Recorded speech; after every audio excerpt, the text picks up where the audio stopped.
विकतच्या एक पॅकेट किमतीमध्ये जर परातभर वेफर्स आपल्याला घरच्या घरीच खायला मिळाले तर आज आपण ताटली भरून वेफर्स फक्त 10 रुपयामध्ये बनवणार आहोत आणि तेही अगदी 5 मिनिटांमध्ये. अगदी कुरकुरीत आणि क्रिस्पी बनवून तोडल्यानंतर तुम्ही बघू शकला असाल असे वेफर्स हे तयार होतात आणि अगदी खायला मस्त खुसखुशीत आणि खमंग लागतात. तर चला पटकन व्हिडिओला सुरुवात करूया. कुणी म्हणू शकणार नाही की हे वेफर घरच्या घरी तयार केलेले आहे.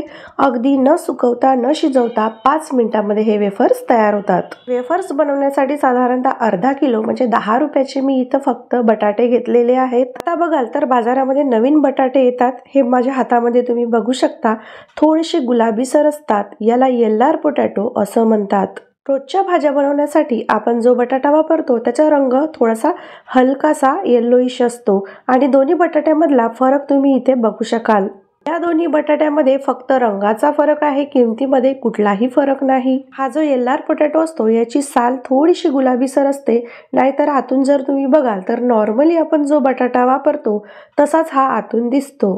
तर इथे मी अर्धा किलो बटाटे घेतलेले होते. या बटाट्यांना मी स्वच्छ चांगलं धुवून घेतलेलं आहे आणि पिलरच्या साहाय्याने आता वरचं सालपट याचं हलकसं काढून घेऊया आणि लगेचच याला पाण्यामध्ये घालून घेऊया. बटाटे फक्त स्वच्छ धुवून घ्यायचे आहेत. खूप जास्त वेळ त्याला पाण्यामध्ये भिजत ठेवायचे नाही. येल्लार पोटॅटो वेफर्स आणि फ्रेंच फ्राईज बनवण्यासाठी वापरला जातो. या बटाट्यांमध्ये स्टार्च अगदी कमी असतो. पाण्याच्या रंगावरून तुम्हाला लक्षात आलं असेल की खूप पाणी इथे गढूळ झालेलं नाही. येल्लार पोटॅटोमध्ये अजिबात स्टार्च नसतो, त्याच्यामुळे मोठ्या मोठ्या कंपन्या देखील वेफर्स बनवण्यासाठी हेच बटाटे वापरतात. धुतलेले बटाटे स्वच्छ कपड्याने चांगलं पुसून घेऊया. हा बटाटा साल काढून कितीही वेळ बाहेर ठेवला तरी तो अजिबात काळा पडत नाही. मोठ्या प्रमाणात जिथे वेफर्स बनवले जातात त्याच्यासाठी हाच बटाटा वापरण्यात येतो, कारण याची इन्स्टंट वेफर बनवण्यासाठी खास करून हा बटाटा वापरला जातो. आता वेफर्स बनवण्यासाठी आपल्याला मिठाचं पाणी लागणार आहे. त्याच्यासाठी छोट्या चमच्याने अर्धा चमचा मी इथे मीठ घेतलेला आहे आणि त्याच चमच्याने जवळपास 4 ते 5 चमचे होईल एवढं पाणी आपल्याला मिठामध्ये घालायचं आहे आणि व्यवस्थित मीठ पाण्यामध्ये मिक्स करून घ्यायचं आहे. हे पाणी लगेचच मिक्स करून ठेवायचं, म्हणजे पटापट आपल्याला वेफर्स बनवताना हे पाणी कामी येईल. केळीचे बनवा किंवा बटाट्याचे वेफर्स, त्यामध्ये हे मिठाचं पाणी वापरायचं. वरून कोरडं मीठ वेफर्सवर घालायचं नाही. या मिठाच्या पाण्यामुळेच तुमचे वेफर्स अगदी चविष्ट बनून तयार होतील. आता वेफर्स तयार करण्यासाठी मी इथे असा स्लायसर घेतलेला आहे. बऱ्याच जणांकडे हा स्लायसर असतो, कारण उन्हाळ्याच्या दिवसांमध्ये वाळवणामध्ये चिप्स आपण हमखास बनवतो आणि बटाट्याचे वेफर्स चांगले लांबसडक होण्यासाठी हा बटाटा उभा न ठेवता असा आडवा पकडायचा. त्याच्यामुळे लांबसडक चांगले वेफर्स बनून तयार होतात. आपण इथे बटाटे पुसून ठेवलेले होते, अजिबात काळवंटलेले नाही आणि इथे बघू शकता मस्त लांब सडक छान इथे चिप्स बनून तयार झालेले आहेत. जेवढा मोठा बटाटा असेल तेवढे मोठे आणि लांब सडक हे वेफर्स बनून तयार होतात. वेफर्स जेवढे पातळ तेवढेच ते छान आणि कुरकुरीत खायला लागतात. सगळ्याच बटाट्यांचे मस्त लांब सडक आणि पातळ इथे मी वेफर्स बनवून तयार केलेले आहेत. किती वेळ हे वेफर्स बाहेर ठेवले तरी अजिबात काळवंटत नाही, काळे पडत नाही. बटाट्याचे वेफर्स बनवून ते पुन्हा धुवून घ्यायचे नाही किंवा पाण्यात टाकायचे नाही, असेच आपल्याला याला आता तळून घ्यायचे आहेत. या पद्धतीने वेफर्स बनवले तर कामही अगदी सोपं होतं आणि 5 मिनिटांमध्ये मस्त ताटलीभर वेफर्स बनवून तयार होतात. कढईमध्ये चांगलं कडकडीत तेल आपल्याला गरम करून घ्यायचं आहे. गॅस मोठ्या आचेवर ठेवायचा. लगेचच आपण तयार केलेले जे वेफर्स आहे ते त्याच्यामध्ये असे एक एक करून घालायचे. वेफर्स तळत असताना तेल चांगलं गरम करून घ्यायचं. गॅसची आच चांगली थोडीशी मोठीच ठेवायची, त्याच्यामुळे अगदी कुरकुरीत क्रिस्पी हे वेफर्स तळले जातात.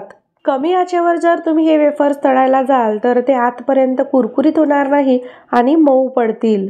1 मिनिटापर्यंत हे वेफर्स तळून घेतल्यानंतर आता यामध्ये आपल्याला मिठाचं पाणी घालायचं आहे. तर मिठाचं पाणी आपण अगोदरच तयार करून ठेवलेलं होतं, तर पाव चमच्यापेक्षाही कमी आपल्याला हे मिठाचं पाणी इथे घालून घ्यायचं आहे. तेल गरम आहे, त्याच्यामध्ये आपण पाणी घालतो आहे, त्याच्यामुळे ही प्रोसेस करताना थोडीशी तुम्हाला काळजी घ्यायची आहे, नाहीतर अंगावर तेल उडू शकतं. त्याच्यामुळे सावधानीने तुम्हाला ही प्रोसेस करून घ्यायची आहे. आता मिठाचं पाणी घालून झाल्यानंतर 1 मिनिटापर्यंत आपल्याला हे वेफर्स पुन्हा तळून घ्यायचे आहेत. जोपर्यंत याच्यामधले बुडबुडे पूर्ण शांत होत नाही, तेल शांत होत नाही, तोपर्यंत हे वेफर्स तळून घ्यायचे आहेत. तेल शांत झालं की असं समजायचं की वेफर्स आपले एकदम तळून तयार आहेत आणि मस्त एखाद्या टिश्यू पेपरवर ते वेफर्स काढून घ्यायचे. अशाच पद्धतीने आपल्याला उरलेले सगळे वेफर्स हे तळून घ्यायचे आहेत. आणि वेफर्स बघाल तर अगदी विकतचे वेफर्स आणून आपण खातो तसे वेफर्स इथे बनून तयार झालेले आहेत. कढईमध्ये जेवढे मावतील तेवढेच वेफर्स इथे घालायचे आहेत आणि मग ते छान मस्त क्रिस्पी होईपर्यंत असे तळून घ्यायचे. 1 ते 1.5 मिनिटं मोठ्या आचेवर तळल्यानंतर मगच त्याच्यामध्ये मिठाचं पाणी घालायचं. मिठाचं पाणी घातल्यानंतर पुन्हा 1 मिनिटं हे मोठ्या आचेवर वेफर्स तळून घ्यायचे आणि लगेचच टिश्यू पेपरवर काढून घ्यायचे. त्याच्यामुळे एक्स्ट्राचं जे याला लागलेलं तेल आहे ते सुद्धा टिश्यू पेपरने शोषलं जाईल. तुमच्याकडे जरी हा LR पोटॅटो किंवा लाल रंगाचा बटाटा नसला तरीही साध्या बटाट्याचे सुद्धा एवढेच क्रिस्पी वेफर्स हे बनून तयार होतात. मस्त असे गाड्यावर मिळतात किंवा हॉटेलमध्ये मिळतात असे एकदम कुरकुरीत आणि क्रिस्पी इथे वेफर्स बनून तयार झालेले आहेत. तुम्ही जरी साधा बटाटा वापरत असला तरी देखील तुम्हाला हीच प्रोसेस करायची आहे आणि याच प्रोसेसने तुम्हाला वेफर्स बनवून घ्यायचे आहेत. इथे बघू शकाल 10 रुपयामध्ये अगदी ताटलीभर बनवून आपण वेफर्स तयार केलेले आहेत आणि मस्त सगळं कुटुंब खाऊ शकेल असे हे पोट भरून इथे वेफर्स तयार झालेले आहेत. जर हे वेफर्स तुम्हाला आवडले असतील तर व्हिडिओला एक लाईक जरूर करा आणि चॅनलला सबस्क्राईब करायला विसरू नका.